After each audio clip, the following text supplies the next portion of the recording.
नमस्कार, एक बार फिर से स्वागत आपका नीलम बौद्ध ब्लॉग्स में। और साथियों, आज की इस प्यारी सी सुबह में मैं हूं जयपुर में। आज हमारे धम्पत संघ के आचार्य हैं दिलीप यादव जी, उनकी सिस्टर है, उनकी शादी है, तो उसी शादी में आज हमारा आना हुआ है जयपुर में।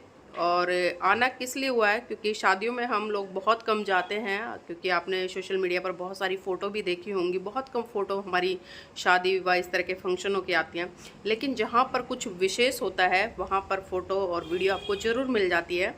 तो आज जो हम जयपुर में आए हैं, जो हमारे दिलीप यादव जी हैं धम्पत संघ से, वो जुड़े और उन्होंने प्रथम वर्ष का आचार्य का कोर्स किया। और अपने गाँव में भी, जो कि बिहार में है, बिहार से रहने वाले हैं, जयपुर में भी रहते हैं, उनका मकान है।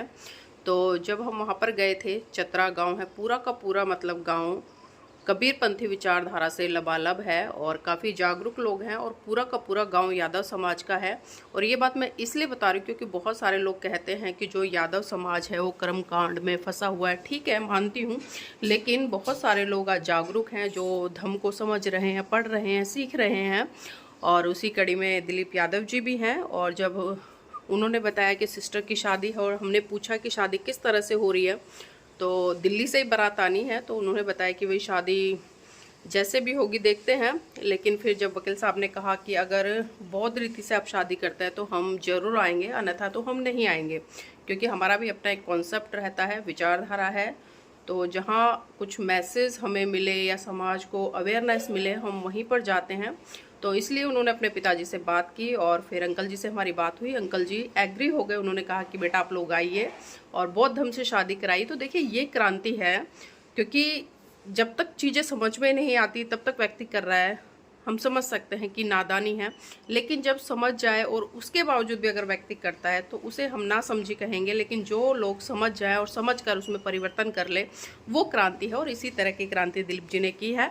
और हम रात को पहुँचे थे, और अभी मैं जहाँ से वीडियो बना रही हूँ, ये हमारी आदरणीय आचार्य नमिता सोलंकी जी हैं, जो कि अभी राजस्थान से चुनाव भी लड़ी थी, जो अम्बेडकर है, डॉक्टर अम्बेडकर एसोसिएशन वेलफेयर है, और काफ़ी अच्छा वोट गिरा है। और महिला अस्मिता की एक तरह से उन्होंने पहचान दी है कि आज जिस तरह से हम देख रहे हैं कि महिलाओं को हाशिए पर धकेलने का काम एन केन प्रकारेण ये पुरुष प्रधान समाज ही करता है। लेकिन इस समाज में बहुत सारे लोग जागरूक भी हैं पुरुषों में, जो कि महिलाओं को कंधे से कंधा मिलाकर उनको आगे बढ़ने के लिए प्रेरित करते हैं।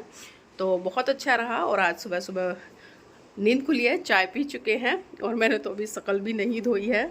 और आदरणीय आचार्य जी किचन में हैं, तो मैं उनसे मिला देती हूँ आपको। तो सुबह सुबह चाय हो गई है, और अभी जय भीम नवोदय आचार्य जी। जय भीम नवोदय आचार्य जी। अच्छा, क्या कर रहे हैं सुबह सुबह? मैं बस अभी उठी हूँ और अभी आपके लिए नाश्ता बना रही हूँ। हम सब मिलकर नाश्ता करेंगे।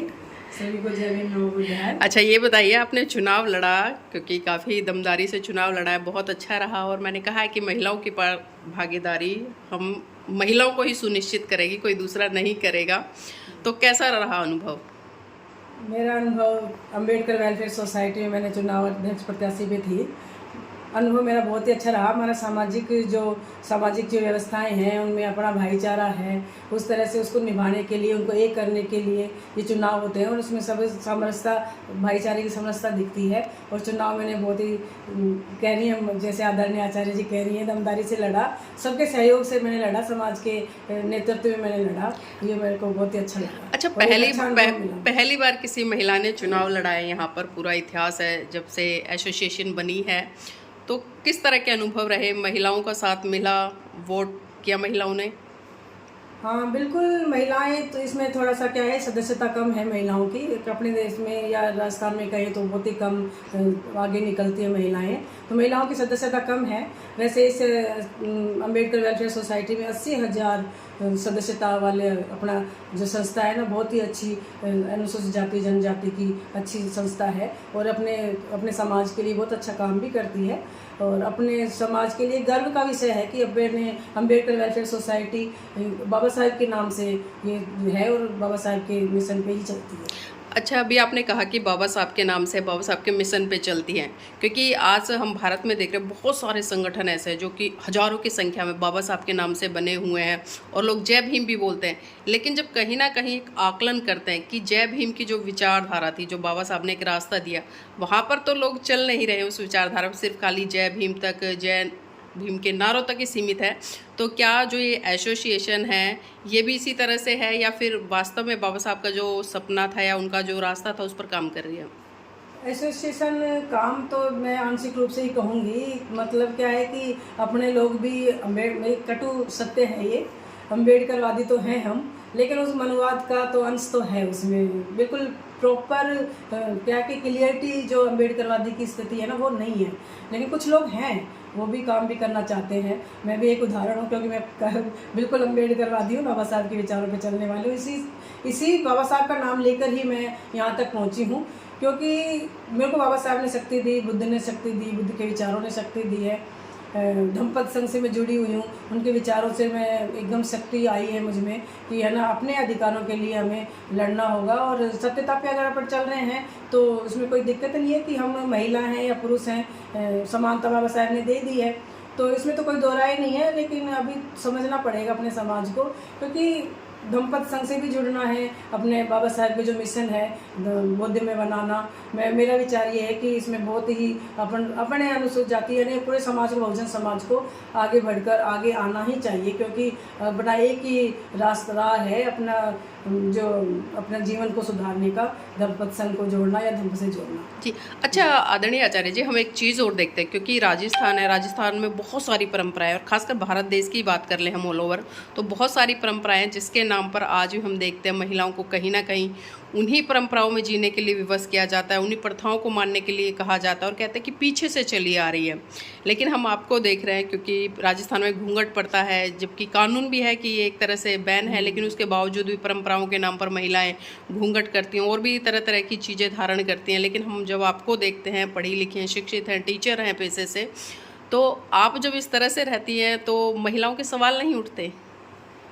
शुरू में महिलाओं के सवाल काफ़ी उठे। मेरे ससुराल तहसील बहरोड है, वहाँ पर मैं एक इसमें मृत्यु हो गई थी तो मैं चली गई, तो मेरे हाथ में कुछ था नहीं, घड़ी और कड़ा था। तो उसमें महिलाएं, जो हमारे समाज की महिलाएं, अपने जो संबंधित महिलाएं हैं, वो बोली कि तूने क्या कर रखा है, ये कुछ भी नहीं पहन रखा हाथ में, भाई एक कढ़ाई पहन रखा है, चूड़े पहनो। तो मैंने उनको यही कहा कि भाई कोई बात नहीं, आप मेरे को ये कह रही हैं कि एक कढ़ाई पहन रखा है, आपने 4 क्यों पहन रखी है? पहले ये बताइए मुझे, 4 पहनने की जरूरत कहाँ है?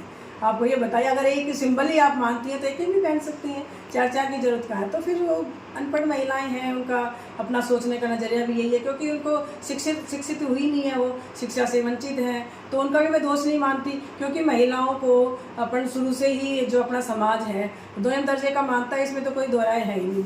अब जब अपन शिक्षित महिलाएं हैं, जो आप हैं, आप इतना अच्छा पूरा प्रचार कर रही हैं अपनी शिक्षा का, और वास्तव में मैं आप पे बहुत गर्व महसूस करती हूँ कि हमारे समाज की महिलाएं या हमारी महिला जाति में एक इतने सशक्त महिला हैं जो बेबाकी से बात करती हैं, और हर उस पर क्या बोलते हैं, कुप्रथा पे, और हर समाज में या देश में कोई भी गलत काम हो रहा है तो उस पर आप बेबाकी से बोलते हैं। उसके लिए मैं आपका बहुत बहुत धन्यवाद करती हूँ।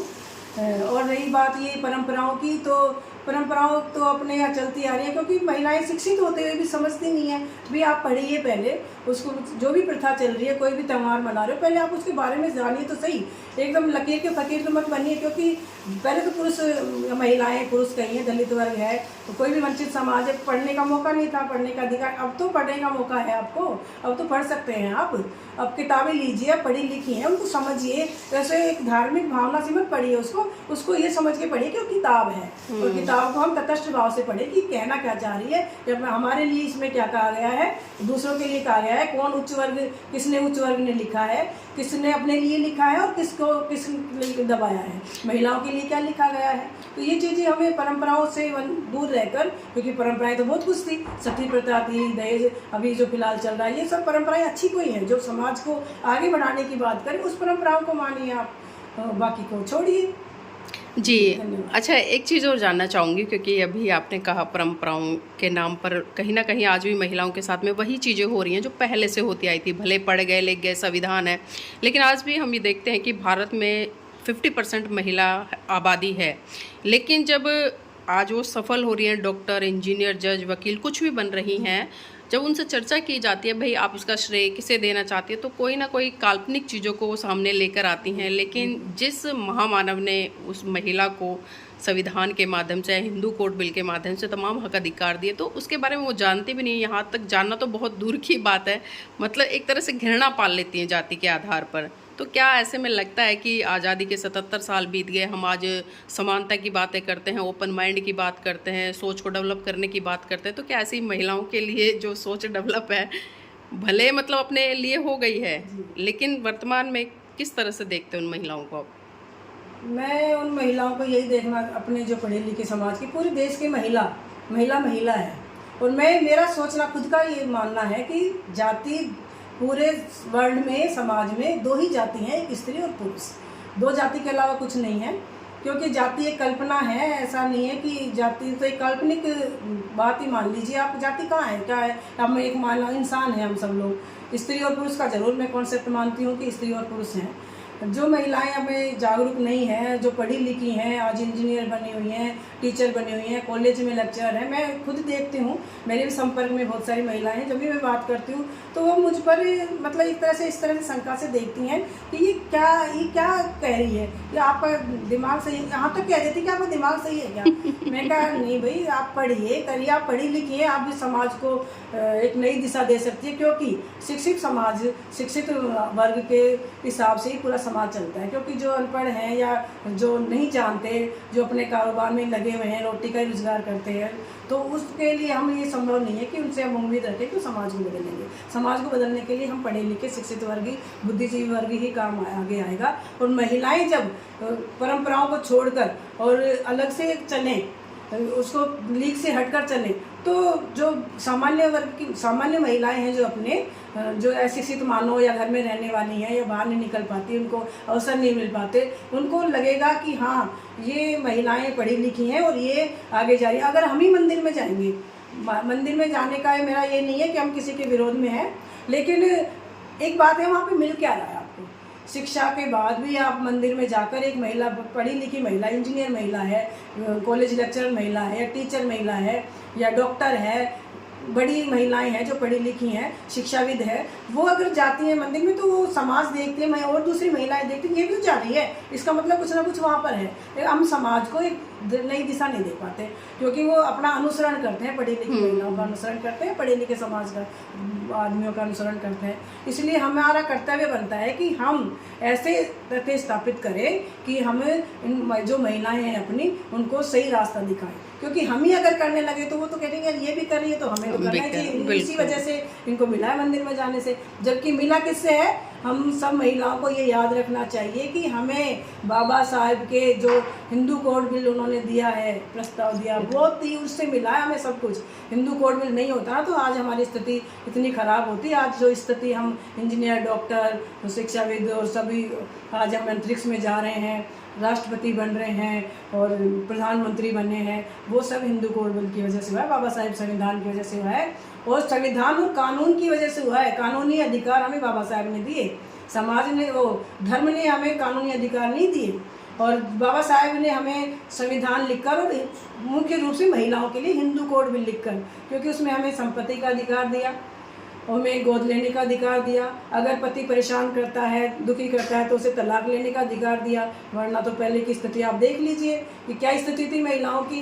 महिलाएं एक कोने में पड़ी रहकर, और विधवाओं की तो इतनी कंडीशन थी कि वो उनको गंजा कर दिया, बाल कर लिए, काट दिए जाते थे। और उनको खाने के लिए, मैंने देखा, पढ़ती हूँ, खाने के लिए उनको एक रोटी और चटनी में ही गुजारा करना पड़ता था, और एक कोने में पड़े रहकर ही रहना पड़ता था। उनका कोई सामाजिक स्तर नहीं था, और उनका व्यक्तित्व की तो पहचान ही नहीं थी, स्वतंत्र पहचान तो थी ही नहीं। वो पहले पिता के अधीन, फिर पति के अधीन और फिर पुत्र के अधीन जीवन व्यतीत करेगी। वो यही तो सभी अपने शास्त्रों में लिखा हुआ है। तो क्या ये तुम्हें स्वीकार है क्या? अपन लोगों को हमें स्वीकार नहीं है, क्योंकि बाबा साहब ने हमें बराबरी का अधिकार दे दिया है। हम जाग चुके हैं। इसलिए मैं माताओं बहनों से यही अनुरोध करूँगी कि आप भी जागिए। पढ़ी लिखी जो शिक्षित महिलाएं हैं उनको आगे आना चाहिए और अपने जो पीछे रह गई महिलाओं को उनको समझाकर हम अपने साथ लेकर चलना चाहिए। धन्यवाद। बिल्कुल, आदरणीय आचार्य नमिता जी ने बहुत अच्छी बात कही है। और संविधान से जितने भी हक अधिकार आज भारत देश की महिलाओं को मिले हैं उन्हें समझना चाहिए, पढ़ना चाहिए, सीखना चाहिए। हम ये नहीं कहते आप किसी का गुणगान मत करो, अन्य का करिए, लेकिन निष्पक्ष होकर ईमानदारी के साथ में जिन लोगों ने आपके लिए किया है कम से कम उनके प्रति कृतज्ञता व्यक्त कीजिए। पर्टिकुलर किसी को जाति, धर्म, क्षेत्र, भाषा से जोड़कर ना देखिए। और विडंबना भारत की यही है कि आज इतने बड़े बड़े महान पुरुषों को लोग जाति के आधार पर छोटा कर देते हैं। और ये भारत के लिए एक तरह से कलंक ही है, जिस महामानव की मूर्तियाँ विदेशों में लगाते हैं बड़े गर्व के, सम्मान के साथ में, और जहाँ पर उनका जन्म हुआ वहाँ पर उनको जाति के आधार पर छोटा कर देते हैं। तो आचार्य नमिता जी बहुत बहुत धन्यवाद। आप ब्रेकफास्ट तैयार कीजिए, अगर मेरी हेल्प चाहिए तो बताइए। धन्यवाद आपका जी। तो देखिए, अभी हमने बात की है और ये बच्चे देखो सुबह सुबह और ये इनके घर पे सबसे शैतान प्राणी एक सदस्य है, लेकिन है बड़ा क्यूट। कुछ इससे बिल्कुल भी जरा सा डर नहीं है। और बहुत देखो सांस हटाओ, देखो प्यार की भाषा हर किसी को समझ में आती है, चाहे वो मनुष्य हो या फिर जानवर हो। अगर आप प्यार करते हैं तो वो अपने आप को सुरक्षित महसूस करता है, आपसे नज़दीकियाँ बढ़ाता है। तो साथियों, अभी इस ब्लॉग को मैं यहीं फिनिश करूँगी। तो मैं चाहूँगी आप इसको लाइक करें, शेयर करें और कमेंट करके अपनी प्रतिक्रिया ज़रूर दीजिएगा।